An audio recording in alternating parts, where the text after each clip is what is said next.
Juan Citroni, tenemos un invitado.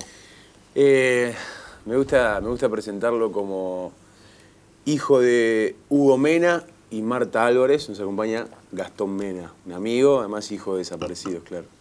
¿Cómo estás, Gastón? Gracias por haberme invitado. Bien, por suerte, comenzando ya en el medio de la memoria, bastante revolviendo muchas cosas del pasado, de mi vida, de mi historia, acompañando a los demás compañeros y siempre recordando a mi padre y a mi madre. Estas son las fotos de ellos. El 19 de abril del 76... Mostrá un poquito más a esa cámara que aparece. El 19 de abril del 76 fueron desaparecidos, secuestrados, José Lon Suárez. Yo hace 2 años atrás presencié el juicio en Campo de Mayo por las madres que estaban compañeras que estaban embarazadas, que fueron detenidas y llevadas a Campo de Mayo a un centro clandestino de maternidad. Ahí me entero yo por primera vez, porque yo tenía una historia, pero a la vez era mentira esa historia. Ahí me doy cuenta en ese juicio de que realmente cómo empezaba mi vida. ¿Cuánto tiempo creíste que tu historia anterior era verdad? Y hasta, no te miento, hasta los 37 años. Un cachetazo fuerte darte cuenta que 37 años de tu vida no eran... Claro, porque como vos creías. Más allá de lo que pasé, ¿no? Por ahí, de haber sido un chico de la calle, de los 10 años hasta los 17 años, una discriminación continua de la sociedad en ese momento, pasando hambre, frío, el abuso, y haber encontrado a aquella mujer de pelo blanco que me contuvo a los 17 años, que me crió ya de grande. Yo siempre le contaba a ella de cómo me habían tratado en esa casa y la historia que me habían contado después algunos tíos. Pero ese día en Campo de Mayo, verla a la señora que realmente que me había sacado de la casa de José Lon Suárez junto con 5 chicos, llorando me dice que le pida disculpas porque no sabía que iba a pasar, la situación que iba a pasar dentro en esa familia que fui criado. ¿Pero cuándo te sacan? ¿En el momento del operativo, de un operativo contra tus viejos? Claro, el 19 de abril del 76, nosotros en esa casa vivía mi papá, mi mamá, compañeros que habían venido a refugiarse, embarazadas, había 6 mujeres embarazadas, dentro de esas 6 estaba mi madre, y había 5 chicos. El más grande tenía 6 años, el más chiquito era yo, de 3 años. Llega el comando, el operativo de comando, se llevan a las mujeres primero, los hombres son golpeados ahí adentro, lo cargan de vuelta en un camión y el comandante al mando pide el fusilamiento de los 5 chicos en el fondo de mi casa. El soldado lo lleva a nosotros en el fondo, lo apunta y no lo fusila, tira los tiros hacia arriba. No se anima. No se anima. Sale y el coronel al mando le pregunta si había ejecutado la orden, le dijo que sí, y se fueron. Esa misma noche se escapa una compañera en Campo de Mayo, que es la mujer de Polo Teixeira, un compañero desaparecido también. Ella vuelve a la casa y el chico más grande en su momento lo había envuelto en frazada y una mamadera a cada uno. Ella toma la decisión de llevar a cada chico en cada familiar y bueno, se acuerda de que mi papá hablaba de un hermano. Entonces me lleva a la casa de José Cepaz, pensando ella que yo iba a tener una familia con mucho amor y una crianza con igualdad y no fue así. Ella se entera en el juicio en Campo de Mayo yo lo que había pasado. ¿Ese soldado que disparó al aire declaró en el juicio? Declara en el juicio, declara impresionante, impresionante. Y declara también esto que contás. Claro, y declara también el tema de, en su momento, la partera que estuvo presente en los 6 partos de esa Campo noche. de Mayo era el centro de exterminio por excelencia del ejército en la dictadura y la ESMA de la Marina. Por cierto, existió durante mucho tiempo un museo de la subversión en Campo de Mayo, Exacto. generado por los propios militares Sí. dentro del Campo de Mayo, por lo cual era el epicentro principal de la represión del ejército. Hay que distinguir que había 3 armas en Argentina, muchos creen que todo eran lo mismo. La Marina operaba en la ESMA, y el Ejército en Campo de Mayo, y la Aeronáutica en distintas bases, por ejemplo en Reconquista, en la provincia de Santa Fe. Pero qué impresionante este dato que aquel soldado pudo ser primero encontrado y después Sí. llevado al banquillo para testificar. Sí, sí. Y Gastón es muy valiente al contar toda su historia. A mí me gustaría que cuente qué pasó entre esa noche que lo dejan en la casa de sus tíos hasta él, sin saber, cuando se termina enterando que realmente quienes él creía que era su familia no lo eran. Porque la historia que tiene Gastón es el fiel reflejo del daño social que le han hecho a la República Argentina. Y él es muy valiente en contar su historia. Bueno, yo voy a contar a partir de los 6 años. En esa casa había mucho maltrato, mucho hacia mí. Desigualdad, no me podía acercar a la persona que yo le decía mamá, no me podía acercar, me corría. Era constantemente esa discriminación en la casa, junto con la persona que yo le decía papá y a las personas que decía hermanos. Llegó en la etapa de 7, 8 años, casi 9, ya se notaba más la discriminación, no me festejaban los cumpleaños ni nada de eso. Llegó al barrio el campeonato de Vita, de fútbol, que era sobre rivalidades de cada barrio. El equipo nuestro se conforma del Santo, el nombre del Santo, y entramos a jugar y a sacar campeonato. Yo me escapaba a la siesta para ir a jugar, porque si se enteraban, yo le pedía permiso, no me lo daban. Las personas que me veían jugar decían, jugás igual que tu papá. Yo llegaba a mi casa, me acuerdo, y que miraba a la persona que estaba ahí en la mesa Y nada sentado, y yo decía, este muchacho no puede jugar a nada. Y el último día que se terminaba el campeonato de Vita, salimos campeones y una persona grande, mayor, llorando, y me dice, si tu papá estuviera vivo estaría muy orgulloso de vos. ¿Qué edad tenías ahí? Ya 10 años. Me acuerdo que se me taparon los oídos, salí corriendo, llegué a mi casa, esa imagen no me olvido más. La señora que le decía mamá estaba planchando, le dije, quiero saber la verdad, yo no soy tu hijo. Me miró y me dijo, andá a bañate y vení a sentarte. Creo que me bañé lo más rápido que pude, me senté y estaba sentado al lado de ella, la persona que yo le decía papá, y mis 2 hermanos. Y ella me miró y me dijo, él no es tu papá, es tu tío, yo no soy tu mamá, soy tu tía, él no es tu hermano, es tu primo, él no es tu hermano, es tu primo. Y lo único que te voy a decir, que tus padres son desaparecidos. Imagínate a los 10 años que alguien te diga desaparecido, yo no entendía en mi cabeza qué era la palabra desaparecido. Entré en ese periodo de una etapa de entendimiento de por qué era todo para ellos y nada para mí. Y entré en la etapa de la rebelión, digamos, de rebelde, en el sentido de hacerme la rata en el colegio, no hacer cosas, de contestar. Llegó justamente, ya estaba el Mundial, la eliminatoria Argentina deja fuera a Inglaterra. En ese momento todo el país argentino festejaba porque era algo esperado, porque en el 82 tuvimos la guerra de las Malvinas y creo que todos esperaban ese año. Yo salí a festejar. Año 86, para que la gente cuando no está yo escuchando la radio. volví tarde de mi casa, recibo tal paliza, a puño cerrado, que me echa. Cuando en esa desesperación, llorando, chico, que ahora de grande yo me acuerdo y digo, qué bárbaro.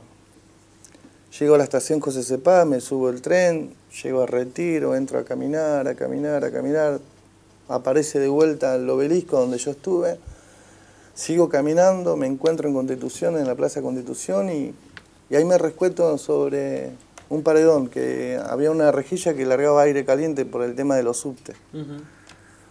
Entonces me rescoté, me remangué la remera que tenía hasta los tobillos, y se acercan 4 chicos con una frazada. Me tapan y al otro día cuando me despierto me dicen bienvenido a la familia. En ese momento empecé a tener esos hermanos de la calle. A vivir en la calle, empezaste concretamente a vivir en la calle. Sí, empecé a vivir en la calle. El hambre era el peor enemigo, el frío otro enemigo más, la gente en su lugar muy abusadora, pero no en el tema sexual, abusadora en el sentido que lo hacían laburar por nada. O lo llevaban a la comisaría para limpiar la comisaría. O los trabajadores sociales, no quiero criticar a los trabajadores sociales, pero en ese momento lo hacían llenar una planilla a todos los chicos en situación de calle y los llevaban a los merenderos o los paraderos y te entregaban una viandita y una frazada. Y cuando vos firmabas te la sacaban de vuelta y te decían andate. Una cosa muy, muy rara. Por eso también yo decía o los odio o los quiero. O me sigo manteniendo en la mía. O los necesito. Claro, ¿viste? Porque era muy, muy injusto todo. Llegó el momento de, ya yo era grandecito, ya tenía 14, 15 años. Juntaba moneditas todos los días con el tema de los taxis, abrir las puertas de los taxis, separaba lo que íbamos a comer, pero separaba mis moneditas. Y a los 15 años yo por primera vez me compro un libro, el libro de Evita. Porque yo quería saber quién era Evita, porque yo jugaba a la pelota, el campeonato de Evita. Entonces, tardé un año para terminar de leer ese libro. Pero me interesó de lo que era esa mujer, a lo que trabajaba, a lo que hacía. Entonces yo también con los chicos quería hacer lo mismo, de cuidarlo, de protegerlo, de hacer esas cosas que por ahí en ese libro me instruía a llevar junto en esa vida. Pasaron los años, ya tenía yo casi 17 años, estaba muerto de hambre, no había una moneda, la gente no te daba nada. Decido robar. Me siento con los chicos y le digo, voy a robar, pero no a una cartera. Fui a pedir una panadería. En esa panadería que se encuentra en la calle Brasil, frente a la estación de Constitución, entro, le pido, el tipo se enoja, me saca corriendo, y cuando yo salgo corriendo manoteo 2 medialunas. Del cagazo, perdón que diga eso, salgo corriendo, cuando estoy entrando por la boca del costado de Constitución, me choco con una señora que venía con unas carpetas. Se le caen todas a ella, le digo, no grite, no le voy a robar. Le junto las carpetas y cuando yo levanto la vista, en esta mano tenía un sándwich milanesa así. Me dice, ¿tenés hambre? Sí, le dije. Y me da. Salí corriendo. Cuando quise manotear las medialunas ya me la habían llevado un perro. Eran rápidos ahí en Constitución. Hasta los perros. Hasta los perros en ese momento. Llegué a aquella ranchada, porque se llama ranchada, donde dormíamos en un tren viejo, junto con los chicos. Corté ese sándwich en 4 pedazos. Comimos. ¿De alguna manera te hiciste cargo de tus compañeros en la situación de calle? Sí, en ese momento sí, yo me creía que era... Resulta que había uno más grande que yo, pero era muy loco, muy Tomaste vago. el papel de papá, digamos. Y yo creo que sí, en ese momento el Pitu, como yo le decía, el Pitu yo lo protegía mucho porque era un pibe que cualquiera lo podía agarrar y llevárselo. Y la protección mía era decirle, loco, no hay que creer en nadie en esta. Y esa señora al otro día, a la misma hora, 2:30, 1, apareció de vuelta, con una bolsa llena de sándwiches. Y me dice un amigo, me dice... ¿En la ranchada? No, en Constitución. Me dice, loco, hay una vieja que te está buscando. Y yo pasé por al lado de ella y la vi y digo, sí, es la misma, sí. Y entonces le toqué el hombro, le digo, ¿vos me estás buscando? Sí, quería darte esto, me dice. Llegar a la ranchada con los pibes y los 5 sándwiches milanesas era un manjar, ¿viste? Y así todos los días. todos los días a la misma hora ella lo traía la comida. Hasta que un día trajo una olla, arroz con pollo, manjar. Ahora me acuerdo, mirá, y le digo yo a ella, yo te invito ahora a comer con nosotros. Ella ni lo dudó, dijo que sí. Fue caminando con nosotros hasta la ranchada, nosotros no teníamos plato, era una botella cortada a la mitad, y ese era nuestro plato. Y comer con la mano. Ella comió en ese plato, ella comió con sus manos. Y al otro día trajo cubiertos, platos, jabón, toallas. La verdad teníamos una contención bastante buena con ella, porque de haber compartido un helado también, compartir un helado en una plaza, ver a los demás chicos que estaban con los padres, las madres, y nosotros la teníamos a ella, éramos como que era nuestro ángel en ese momento. Después de la pausa vamos a seguir justamente con esta historia. Nos contás, digamos, cómo sigue tu historia hasta esos 37 años donde vos te das cuenta de que tu vida no era tu vida.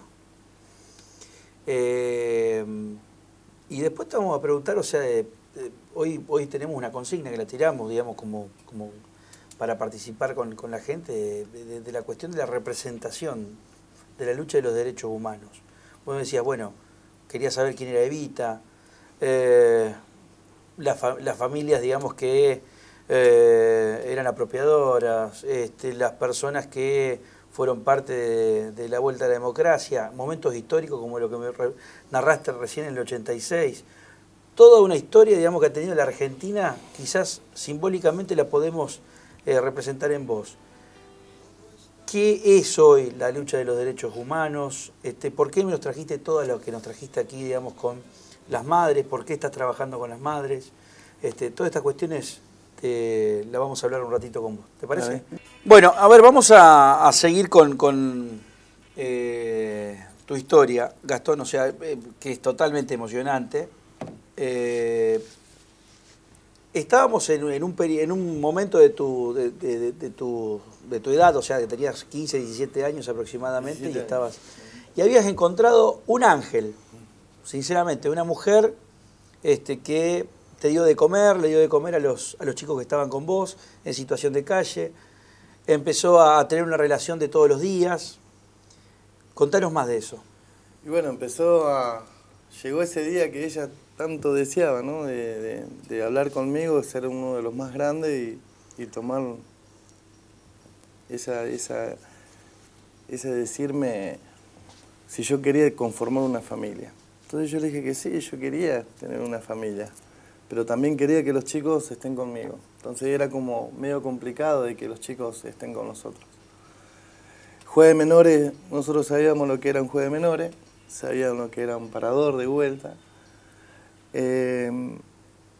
Yo quería que los chicos estén en una casa de familia. Entonces ella me dice, va a ser imposible de encontrar, pero voy a intentarlo a ver de qué manera puedo. Bueno, tardó 2 meses más, acomodó a los chicos en distintas familias y a mí me llevó con ella. Cuando yo llego a la casa, esa casa hermosa, en Lanús, mi habitación toda pintada, ropa doblada en la punta de la cama. Ella me bañó, me cortó el pelo, me sacó los piojos, me cortó las uñas de los pies. Esa noche comimos juntos los 3 porque tiene un hijo más grande. Y nada de preguntarme cosas, era todo, ¿querés más? ¿Qué te hace falta? Vamos a ver una película. Era todo lo que quizás en su momento yo lo había soñado en mi niñez. Al otro día me puso una particular, ahí como que ya me metió presión para el estudio. Claro. Hay que terminar la escuela. Para terminar la escuela. Y bueno, terminé mi primaria. Ese año fue maravilloso para mí. Llega Navidad y cuando brindamos, ella se me pone al lado y me dice, Gastón, yo quiero saber ¿por qué fuiste un pibe de la calle? Perdona que me ponga así porque me acuerdo de la imagen, ¿viste? Y le dije, yo no quise ser un pibe de la calle. A mí me echaron de mi casa. Lo único que te puedo decir es que soy hijo de padre desaparecido. Entonces ella se emociona, se le llenan los ojos de lágrimas. Me abraza y me dice, yo acompaño y trabajo en Abuelas de Plaza de Mayo. Pero yo no entendía quién era. Abuelas de Plaza de Mayo. Abuelas de Plaza de Mayo? No entendía. Eso fue el 25. El día 27 de diciembre estábamos en la Secretaría de Derechos Humanos. Mucha gente venía, me abrazaba y me daba besos y me decían, te estamos buscando de los 5 años, te estamos buscando. Yo le decía, no buscaste bien porque estaba acá en Constitución. ¿Eso qué año era, Gastón? No recuerdo bien. Yo tenía ya 17, para cumplir 18 años. Es una de las cosas que siempre quiero, más cuando fue el juicio en el 2012, que de vuelta todo, una verdadera, que te entre en la memoria, es como que, no sé cómo decirte. Sí, un permanente rompecabezas. Un permanente rompecabezas. Para armar. Bueno, ahí por primera vez me traen esta foto. Mi mamá, mi papá, y en el medio un bebé. Entonces todos decían, ella es tu mamá, él es tu papá, y este sos vos. Yo ni sabía si era yo o no el que estaba en el medio. Ahí estamos viendo la foto. Esa. Estamos viendo la foto. Esa es la foto. Para que nos escuchan por radio, justamente, estamos viendo una imagen de los padres de Gastón. ¿Y el que aparece atrás? No sé quién es. Un colado. Un colado. Y jovencito. ahí empecé a armar mi rompecabezas. ¿Qué te pasó por la cabeza cuando te presentaron esa foto? Me largué a llorar, no sabía. Me largué a llorar y yo le miraba a los ojos a mi mamá. Yo le miraba a los ojos a mi mamá. Yo le miraba a los ojos a mi mamá. Y me preguntaba, es más, me entró en la etapa esa, en ese momento, el odio. No sé cómo decirte. ¿Por qué me dejaron? ¿Por qué me abandonaron? ¿Por qué esto? ¿Por qué pasé todo lo que pasé? Por no estar ustedes presentes. Hasta el momento vos no sabías qué había pasado. No, yo no sabía qué es lo que le había pasado a ellos. ¿Vos no tenías recuerdo de esa No, casa? nada, tenía 3 años. Yo, para mí, ellos fueron como me habían mentido. Ellos me dijeron a mí, los parientes me dijeron que lo habían levantado en General Paz y Avenida San Martín. Que mi mamá estaba embarazada, pero no sabían de cuántos meses, ni se le notaba el embarazo, me habían dicho. Y que lo habían levantado a mi papá ahí junto con ella, saliendo de una fábrica. Nada que ver, eso, nada que ver. Después me habían tirado otra que a mí me habían puesto atrás de un ropero, que habían tirado tiros en el ropero de la casa de mi abuelo. Otra mentira más. La verdadera era la de que en el 2012, ahí donde yo me entero que mis padres tenían una casa en José Lon Suárez, que esa casa yo en el 2000, sí, después del juicio, fui a la casa esa. La casa está tomada, la gente tenía miedo que yo las eche, le dije que no, yo no pienso, lo único que quiero hacer es sentarme acá afuera y recordar a ver qué se me venía a la cabeza con tan solo 3 años. Pero no me vino nada, no me acuerdo de nada. ¿Y estabas en la Secretaría de Derechos Humanos? Sí. ¿Y ahí con qué empezó? Ahí empezó empecé un trámite, digamos, de búsqueda. Sí, de búsqueda. Ahí fue, creo que me habían citado ya para el 5 de enero.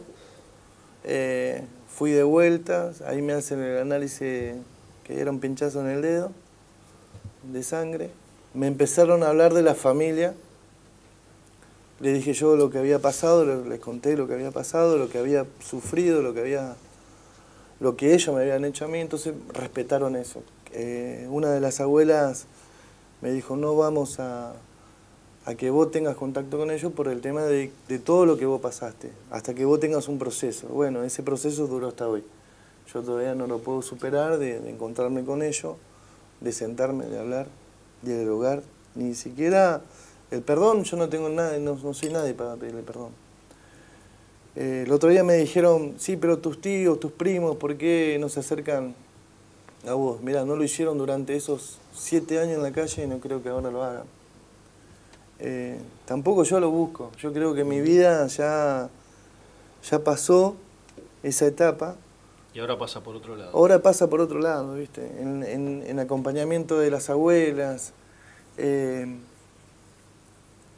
estando continuamente lo que es todo lo que se conforma de derechos humanos en el sentido de la búsqueda, memoria, verdad y justicia, ¿no? Más por lo que sigo, por lo que falta, este rompecabezas, que mi hermano o mi hermana. Una de las cosas que siempre digo, o me pregunto, digo, ojalá que Dios me dé vida de encontrarlo. Si no soy yo, que sean mis hijos. ¿Cuántos años tendría hoy? Yo tengo 42 años y él tendría... 3 años menos. 3 años menos, 39. 39 años. Gastón, ¿sentís que la justicia puede llegar a subsanar un poco tanto dolor? ¿Qué pregunta? A nosotros, yo lo hablo por general, siendo nieto, hijo, hermanos, abuelas. Cuando hay un juicio y ese juicio sale la condena, a nosotros nos da alegría, no odio o castigo, sí, no, alegría, porque se está haciendo la justicia. No se hizo la justicia durante esos años, en la época de Alfonsín. Sí, Alfonsín hace la democracia, sí, Alfonsín devuelve esa democracia a los argentinos, sin dictadura, pero no comenzaron los juicios. Vos date cuenta que el Menem, en su momento... Sí, buscó el indulto. Buscó el indulto a los militares, a la Junta Militar. Se retoma de vuelta a todo eso, porque yo siempre remarco eso, también ya me estoy yendo como a las ramas, digo. Remarco el 24 de marzo del 2004. Yo ese día que Néstor Kirchner estaba haciendo el acto afuera de la ESMA, yo fui uno que lo acompañó al lado de él, a una distancia de acá donde está la cámara. Cuando él corta las cadenas de la ESMA, yo noté en los ojos de él los 30.000 compañeros. Y yo dije, este es el comienzo, y se lo dije a un compañero que hoy en día se acuerda siempre. Digo, este es el comienzo de la escalera elevada a lo que van a empezar el tema de juicios, el tema de derechos humanos, a tener de vuelta lo que era tener importancia por primera instancia lo que es derechos humanos. Sobre esto, sobre los 30.000 desaparecidos, sobre los 500 nietos que se están buscando, hoy son 116, quedan 400 y pico. A raíz de todo eso, de todo lo que se fue conformando sobre abuelas, madres, gobierno actual, se fueron encontrando restos, compañeros, hermanos y familiares. Vos date cuenta que a mí en el año 96 se encuentran en la fosa 113 en el cementerio de Avellaneda, se encuentran 22 NN, dentro de esos 22 NN estaba mi padre. Pero no podían investigar, en el año 96, no podían seguir investigando por falta de fondo, por falta de más investigación. Era como una traba que había durante esa época. Y date cuenta que a mí me entregan los restos de mi padre en el 2010. El concepto de desaparecidos. Pregunta de un periodista, responde el presidente de facto, el genocida Videla. Lo vemos. Señor presidente, quiero volver sobre algo que usted ya tocó.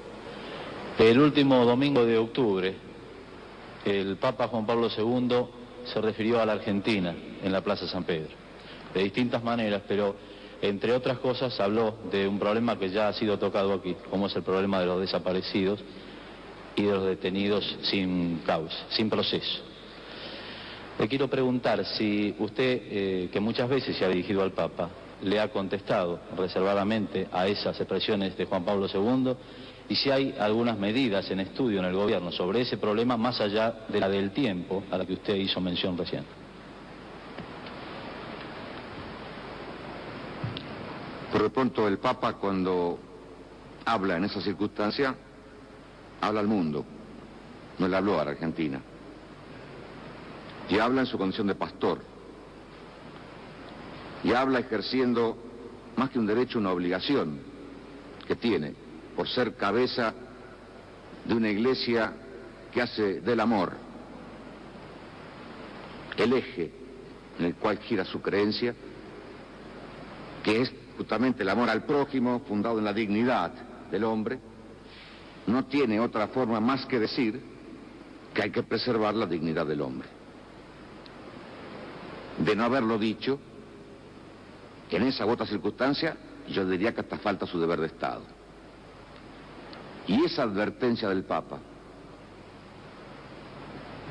en su condición de pastor, de instar a la dignidad del hombre, no está ajena a nuestro sentir. Porque justamente para defender la libertad y la dignidad del hombre, la Argentina tuvo que enfrentar este tremendo problema de una guerra en la que pagó precio de sangre. Una guerra que no quisimos, que no declaramos, que nos fue impuesta. Y la Argentina, repito, los argentinos no tenemos nada que ocultar, ni nada que avergonzarnos en ese sentido, porque justamente eso ocurrió en defensa de los derechos humanos del pueblo argentino, gravemente amenazados por una agresión del terrorismo subversivo que pretendía cambiar nuestro sistema de vida, de un sistema de vida inspirado justamente en una visión cristiana del mundo y del hombre, en la que el hombre pueda realizarse en plenitud, con libertad y con dignidad. Eso nos quería ser quitado. Y para evitar que nos lo quitaran, luchamos y pagamos sangre por los mismos derechos humanos que el Papa reclama. Entonces, primero, no estaba en mí, ni era necesario que yo hiciera ningún tipo de contestación. Porque a quien habló para el mundo, en cuyo contexto estamos colocados y participando en los mismos ideales, como gobernante no tenía nada que decir, porque adhiero a eso. Y como católico, mucho menos, porque no es más que ratificar lo que yo como católico también pienso. Salvo que hubiera sido una carta ratificatoria y de felicitación, pero no se puede felicitar a quien cumple con su deber. Marcar, a través de la luz del Evangelio, iluminar las acciones de los hombres. Es la función del pastor, y él la cumplía. Creo que quedó una parte final de su pregunta. ¿Qué más se va a hacer? Sí, yo le preguntaba si había algunas otras medidas que pudiera estar estudiando el gobierno, porque el Papa en esa ocasión hizo algunas solicitudes, más allá de la referencia que usted hizo al tiempo como factor para solucionar este grave problema. Sí, señor. Y con una visión así cristiana de los derechos humanos, el de la vida es fundamental, el de la libertad es importante, también los del trabajo, de la familia, de la vivienda, etcétera, etcétera, etcétera. Si la Argentina atiende a los humanos en esa omnicomprensión que el término derechos humanos significa. Pero yo lo concretamente porque sé que usted hace la pregunta no a esa visión omnicomprensiva de los derechos humanos a la que hizo referencia el Papa en forma genérica, sino concretamente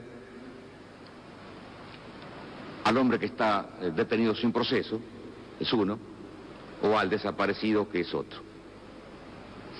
Frente al desaparecido, en tanto esté como tal, es una incógnita el desaparecido. Si el hombre apareciera, bueno, tendrá un tratamiento X. Y si la desaparición se convirtiera en certeza de su fallecimiento, tiene un tratamiento Z. Pero mientras sea desaparecido, no puede tener ningún tratamiento especial. Es una incógnita, es un desaparecido. No tiene entidad, no está. Ni muerto ni vivo, está desaparecido. Frente a eso, frente a lo cual no podemos hacer nada, atendemos sí a la consecuencia palpitante, viva de esa desaparición. Es el familiar. Y a ese sí tratamos de cubrirlo. En la medida de lo posible, no tenemos más que eso. Esto es parte, digamos, de un fragmento de una extensa conferencia de prensa que es parte, digamos, justamente de los archivos de la vieja TV pública, o sea, el viejo Canal 7, ¿no? O ATC. Es la primera vez que lo veo así. Entero. Completo. José Ignacio López preguntando. Es mucho más largo todavía, ¿eh? Porque hay preguntas que son... Hay preguntas de los periodistas que también, o sea, en aquel momento digo, preguntarle a un tipo que vos sabés que es un asesino, Claro. o sea, porque ningún periodista de aquel momento podía estar dudando de eso, yo creo que le podía correr un frío por la espalda, digamos, preguntarle algo, ¿no? Lo de José Ignacio López, ahora yo lo he visto, digamos, que lo he visto que lo han llamado varias veces de distintos medios de comunicación, porque estaba trabajando con algunos dirigentes políticos, digamos, actuales. Sí, fue vocero de muchos, incluso en la democracia, sí. Pero fue editorialista del diario de La Nación. De La Nación. Pero fue muy valiente esa pregunta. Yo, la verdad, la primera vez que la veo pero muy valiente, en un contexto donde preguntar eso te podía costar muy caro. No solamente perder el empleo, ¿no? Te podía costar la vida. ¿Qué opinas de eso? ¿Qué opino de la frase de desaparecido? Y me hace recordar en ese momento lo que yo pensaba. ¿Qué es la palabra desaparecido?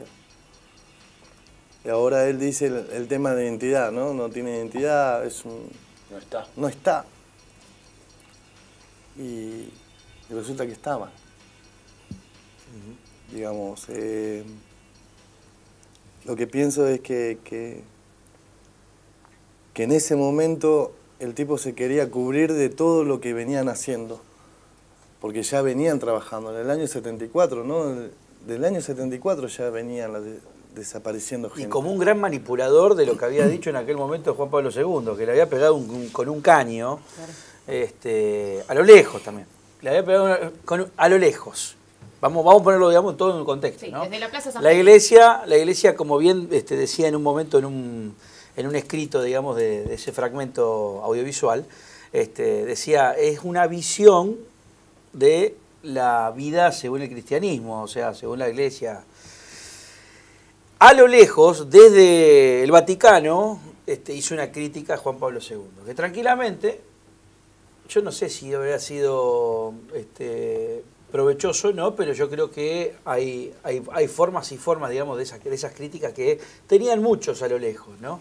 Hubiera estado bueno, digo, hoy a lo lejos también, diciendo a más de 30 años, hubiera estado bueno que el Papa se hubiera pegado una vuelta por Argentina en aquel momento, como hizo, ¿no? el gobierno de Francia, ¿no? que reclamó activamente a través de la Cancillería por las monjas desaparecidas y por los ciudadanos desaparecidos en Argentina. Hay una historia muy interesante ocurrida en Venado Tuerto, en Melincue, de la familia, se me va el apellido ahora, que bueno, que una escuela secundaria investigó el caso de unas tumbas de NN y logró dar finalmente con la familia Domerge, Eric Domerge y su pareja, que fueron enterrados de manera clandestina en Melincue, y que el caso de Melincue, incluso ustedes lo pueden buscar así por internet y aparece el documental.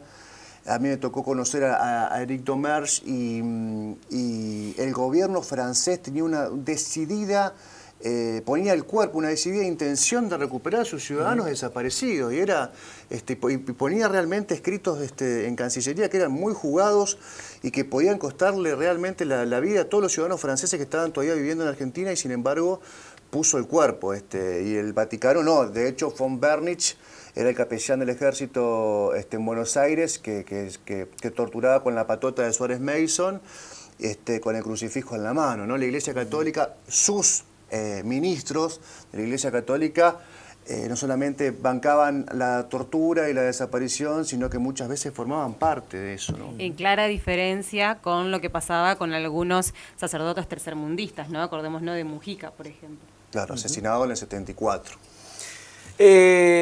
Otra de las cosas, recién me decías que cuando era condenado un genocida o cuando era recuperado un nieto, a ustedes les generaba mucha alegría. Ustedes, digamos, como hijos, como agrupaciones o movimientos parte de los derechos humanos, de la lucha por los derechos humanos. Vamos a recordar lo que sucedía el año pasado cuando Estela de Carlotto conocía quién era su nieto. Después de tanto la película de Susu Pecoraro, después de tantas entrevistas diciendo cómo te lo imaginás, ¿qué pensás, digamos, que cuál puede ser la situaciones previas a que podrían haber sido pero fuego? Todos los supuestos que se habían generado, ¿no?, de esa relación de Estela con su nieto. Vamos a recordar lo que sucedía el año pasado. quiero presentar. Mi nombre es Estela y soy abuela de Plaza de Mayo. ¿Por qué soy abuela de Plaza de Mayo? Porque estoy buscando un nietito que tengo desaparecido, que me lo quitaron, se lo quitaron a mi hija. Más que un deseo, perfuma la noche, no hace falta decir por qué fue.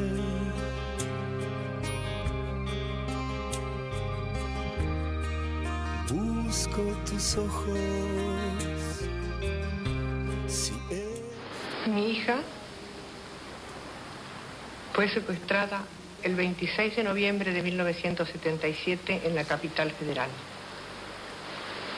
Tenía 21 años y estaba embarazada de 2 meses y medio. Tuvimos noticias por una persona liberada que había compartido el mismo lugar durante 20 días, diciéndonos que su embarazo continuaba adelante, que nos mandaba un mensaje a su papá y a mí para que estuviéramos atentos al momento en que naciera su bebé, que iba a ser en junio de 1978, que lo buscáramos en la casa cuna y que si era un varón, le iba a poner el nombre de mi esposo, Guido.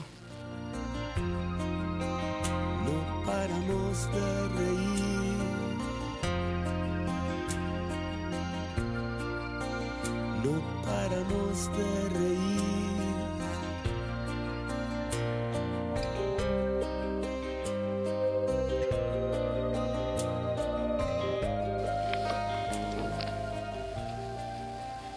Elegí algunas fotos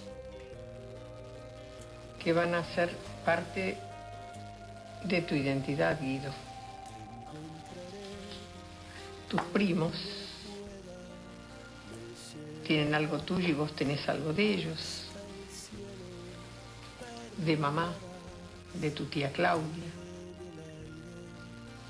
de tus abuelos, Guido y Estela.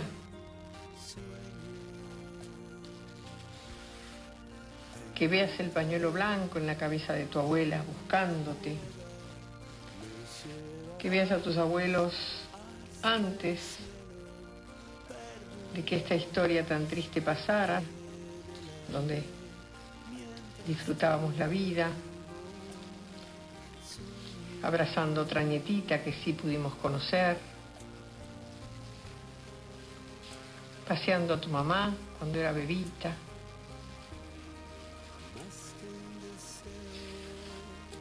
Toda la familia disfrutando la vida. Laura, tu mamá no está. Hoy no está. Pero igual seguimos juntándonos porque estamos, vivimos.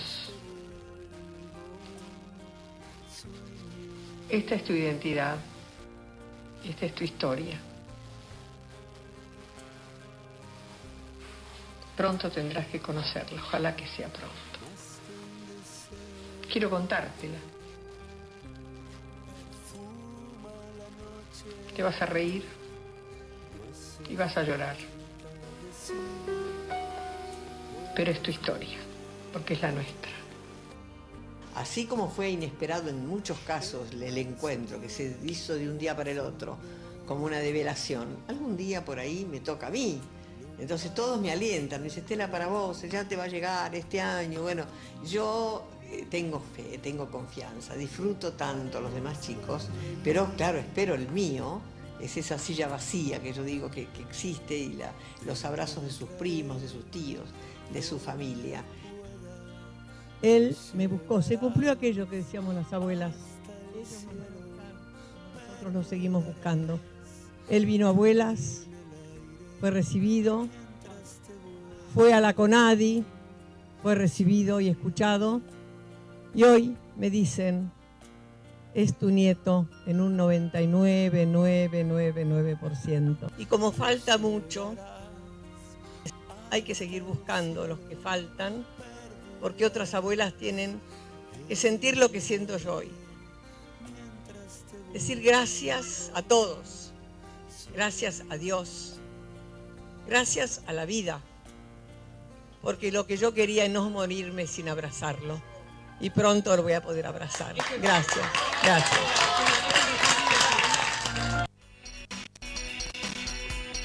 Bueno, eso debe ser una previa justamente a que se pueda reencontrar con Guido. Y bueno, ¿qué opinas de esto? Yo me acuerdo ese día que estaba trabajando, estaba trabajando en Paraná y automáticamente un compañero me llama y me dice, encontraron al nieto de Estela. Se me pareció pero los pelos de punta así porque creo que fue el nieto más esperado. Por toda la lucha. Todos son iguales en ese caso. Todos somos... Pero fue algo... Este era el estandarte. ¿Me entendés? Me acuerdo que no pude viajar, pero sí comunicarme por teléfono.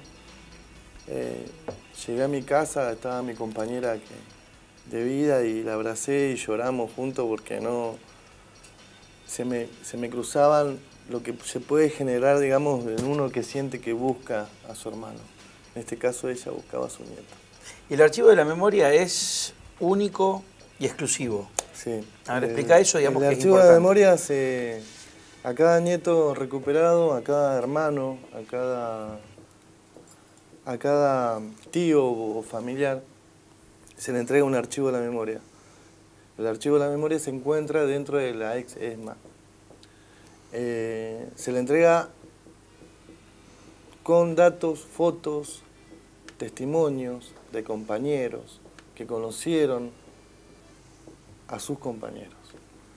A mí me lo estaban por entregar, pero todavía hay que esperar por el asunto de que no me pueden entregar a mi madre. Una vez que me den a mi madre, también tengo que esperar hasta que aparezca mi hermano. Y en eso sigue, porque si yo no estoy más en esta vida, se la entregarán a mis hijos, ese archivo de la memoria. Pero son únicas. Hay testimonios que ni siquiera todavía se escuchan y testimonios que por ahí uno no sabe quién fue el compañero que dio el testimonio, como en el caso de una compañera que se escapa de Campo de Mayo y se va hasta Brasil a hacer la denuncia porque el 19 de abril se encontraba dentro de Campo de Mayo Polo Teixeira, Mena, Maizay. Entonces, digamos, desde Brasil se hizo la denuncia. Si esa compañera no hubiese hecho la denuncia, tampoco nos sabríamos nosotros hoy en día si existía ese juicio. Vamos con todos los datos que tienen que ver justamente con el accionar de la justicia. Exactamente. Recién, hace un rato Gastón hacía mención a lo que son los juicios que desde 2006 a esta parte se vienen realizando, no solamente lo que ya fue conocido desde hace muchos años, el juicio a la Junta, sino a todas las personas que estuvieron implicadas, no solamente militares, sino también civiles. Así que vamos a repasar en algunas placas un poco los números de cómo viene actuando la justicia en este sentido desde 2006. Como decíamos, juicios de crímenes por lesa humanidad que tienen 563 personas que han sido condenadas y casi 889 personas que se encuentran procesadas y cuyos juicios, por supuesto, continúan en realización. Los tribunales dictaron 136 fallos, donde de las 613 personas, 563 fueron halladas no culpables y 50 inocentes, y en el año 2015 para realizarse 16 juicios que se encuentran en curso para poder llevar adelante y llevar un poco de reparo y de sanación a estas familias. Cantidad de imputados detenidos, 970 personas. El 57% de esas 970 personas están alojadas en unidades penitenciarias. El 40% tiene prisión domiciliaria, goza de la prisión domiciliaria, muchas veces teniendo en cuenta la edad de las personas o el estado de salud. Y el 1,5% en dependencias de fuerzas de seguridad y en diferentes hospitales. Se encuentran prófugas 45 personas, 2 fueron juzgadas tras ser condenadas. Se fugaron. Se fugaron, perdón, tras ser condenadas. Lo de la edad para prisión domiciliaria es una de las constantes. Claro. Es otra de las consignas de los organismos de derechos humanos, ¿no? Digamos, cárcel común para los genocidas. Sí, cárcel común para los o sea, qué sé yo, chicos de 20 años, 18 años, 16 años hoy, que nos están viendo y ven las fotos de los últimos días de Macera, de Videla, y son esos viejitos que hicieron tanto daño. No, no son esos viejitos. Esos terribles hijos de puta asesinos, que pasó, digamos, tanto dilate, digamos, de la política y la justicia, 39 años para que, y es más, o sea, repito lo que dije hace media hora aproximadamente, se llevaron en la tumba un montón de datos. Hace unos instantes le cuento a Gastón y también refresco a nuestra audiencia o a nuestros televidentes, hablábamos sobre la duda o la certeza que tenían Héctor y Paola sobre qué se sabe en las escuelas de esto, qué se sabe en las escuelas. Vos recién, Gastón, decías que vas a brindar algunas charlas a las escuelas. Sí, voy a brindar. ¿Qué te dicen los pibes? Se emocionan mucho saber lo que me pasó, pero también me pasó hace muy poco en Concordia. Había una persona, un chico de 22 años, se emocionó tanto que no podía ni hablar. Se calmó, se acercó y me dijo, en mi casa tengo la discriminación total. Mi papá borracho, mi madre no está nunca. Los chicos me discriminan dentro del colegio porque soy uno de los más grandes dentro del aula. Entonces él sintió de su forma lo que a mí me había pasado por el tema de la discriminación. Entonces junté a todos los chicos del aula, dándole un consejo, que todos somos iguales. Todos somos iguales, el otro soy yo. Digamos, esa consigna tienen que saberla, que el otro soy yo. Entonces él me abrazó tanto que me dijo, ojalá que mi papá entendiera cuando yo le digo, papá, yo mañana tengo un examen y tengo que estudiar. Digamos, la sociedad en ese momento, te das cuenta cómo está la sociedad quemada también por los intereses, o fuera de los intereses de los jóvenes. Pero muchos se preguntan también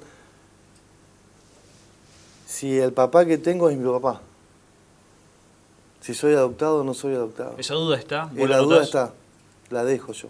Porque vienen y se preguntan.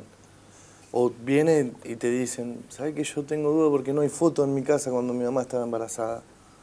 Entonces también eso es contradicente, digamos, decir, bueno, anda a tu casa y decirle a tu mamá que por favor te muestre, o si no, ¿cómo lo manejás? Preguntá, o preguntar, tenés que preguntar y averiguar. Causa ese impacto cuando uno cuenta, no solo a mí, a muchos de los chicos cuando dan charlas en los colegios, muchos nietos, pasa eso. Vamos con toda la información de los actos y marchas que se van a realizar en el día de hoy. Algunos se desarrollaron hoy por la mañana, otros en todo el país de esta forma, Chachu. Exactamente, por la mañana cerca de las 14 horas, hace algunos minutos nada más, dos movilizaciones que tuvieron como epicentro en la Plaza de Mayo. Decíamos que a nivel nacional no hay ningún acto oficial encabezado por la propia presidenta Cristina Fernández de Kirchner, quien en este momento se encuentra en el Calafate y a partir del día de mañana va a comenzar a realizar sus actividades que son propias de la agenda presidencial. Pero hoy, cerca de las 14, comenzó una de las movilizaciones convocadas por hijos, abuelas y madres de Plaza de Mayo junto a la organización, valga la redundancia, Organizados y Unidos, una concentración que comenzó en Avenida de Mayo y 9 de julio para marchar hacia la Casa Rosada. Y hace algunos minutos nada más también comenzó otra de las marchas, una marcha o una fecha que tiene de alguna manera convocatorias divididas, está más precisamente cerca del Congreso de la Nación, organizado por partidos de izquierdas y agrupaciones del espacio Memoria, Verdad y Justicia, que de alguna manera tienen como consigna no solamente el esclarecimiento de los casos que aún faltan por parte de la justicia, sino también la destitución de Milani como miembro de las fuerzas militares. ¿Qué opinas de eso, Gastón? Milani en las fuerzas militares, que está denunciado por genocidio, o sea, por ser parte, digamos, de un represor, digamos. Sí, yo creo que tendría que, principalmente en estos casos, la justicia tomar el mando y investigar a fondo. Hoy justamente estaba hablando mirando Horacio Petragalia, hijo también, nieto, que consideró que lo que yo estaba pensando, digamos, si hay en esta acusación y todo lo que se plantea, bueno, que la justicia tome las riendas necesarias, y si tenemos que hacer, digamos, presentar un petitorio para que los juicios hacia esta persona comience, lo tendríamos que hacer. Perdóname que te haya cortado. No, por favor. Chicho. Se realizó además ayer por la noche una vigilia en el espacio de la memoria para aquellos que ubiquen mejor en lo que es el predio de la ex ESMA, y continúan, por supuesto, también en la provincia de Santa Fe, más precisamente en la ciudad de Santa Fe. Sergio, a las 18 la convocatoria es en la Plaza del Soldado para marchar hacia la Plaza de Mayo. Allí obviamente también va a haber un acto. Hoy por la mañana también hubo un acto a las 10 de la mañana organizado y motorizado por el Movimiento Ecuménico de los Derechos Humanos. Bien, y en Rosario a las 19 horas también en el Monumento de la Bandera. Gastón, muchas gracias. Gracias a ustedes y bueno, le agradezco por haberme invitado. Mostrar estas fotos que son la ilustración más importante que debe tener justamente la búsqueda de la verdad y también la memoria de todos los argentinos todavía desaparecidos. Él está buscando su justicia, está buscando poder tener, aunque sea certeza de qué es lo que sucedió. Y nos ha brindado su historia, que se repite por miles. Muchas gracias. No, gracias a ustedes. Vamos